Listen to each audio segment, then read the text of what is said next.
Hello and welcome to 5 Minutes with a Pharmacist. I am pharmacist Kevin Hope, and I'm joined today by pharmacist Robert Kress.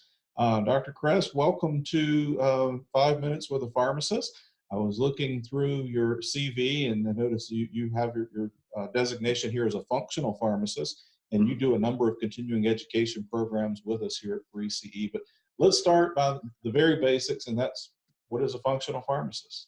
Sure. A functional pharmacist is essentially a pharmacist who brings in functional medicine, a balance of medicine into their practice. So we recognize the conventional allopathic way we've been trained, but we also recognize the power of traditional medicine, bringing it into modern day discoveries. So it's important things such as diet, lifestyle, nutritional supplementations, but in the balance of the conventional paradigm that we've been, primarily trained within.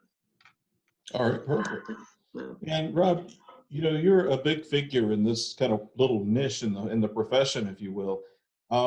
What changes have you seen like within the profession in terms of kind of how people are embracing this, or maybe not embracing this whole concept of functional pharmacy, and kind of how that fits into the whole paradigm? Yeah, that's an excellent question because the changes have been dramatic, and I would say really so in the last 5 years. So, I've been kind of practicing in this realm full time since about 2004. And back then, I even started my own little consultant practice working with pharmacists to bring them into it. But it was crickets. It wasn't a whole bunch. There was a few of us at the time.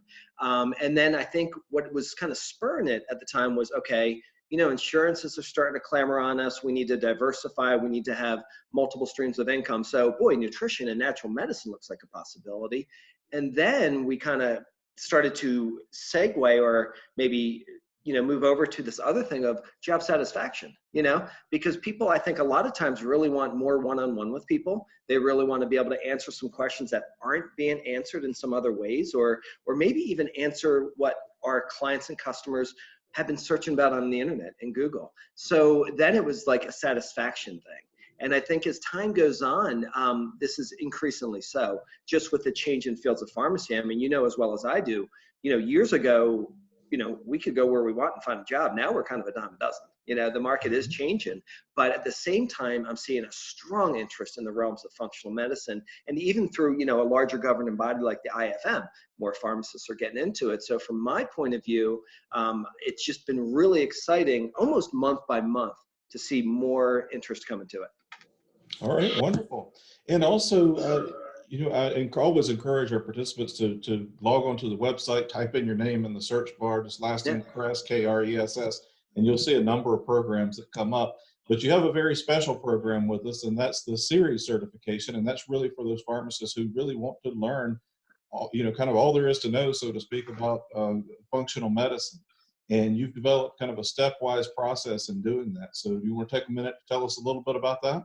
Yeah, absolutely. When we were talking about this, I was like, okay, what's the best way to do this? Because, when I practice myself, I'll either practice one-on-one consults with people, or I do a lot of like point and shoot questions and answers from the pharmacy counter. So I thought was really important was like, we agreed to do this in like a leveling process. So like level one of the certification is the introduction, but it's a deep introduction. It's a deep dive into it. It's kind of getting everyone to speak the language. So for instance, module one in it, we have an introductory that covers everything. And I think we have one coming up in the next few nights.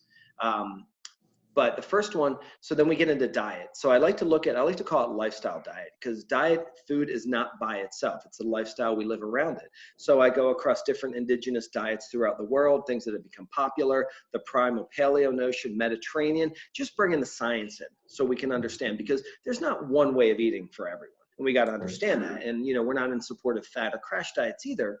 Although within everything, we can find some really good components to take out of. So we cover that. Then we cover other important issues that are just critical, such as movement. Movement's really key. It's how we move. It's how we exercise. We can actually move too much or exercise too much in the wrong way.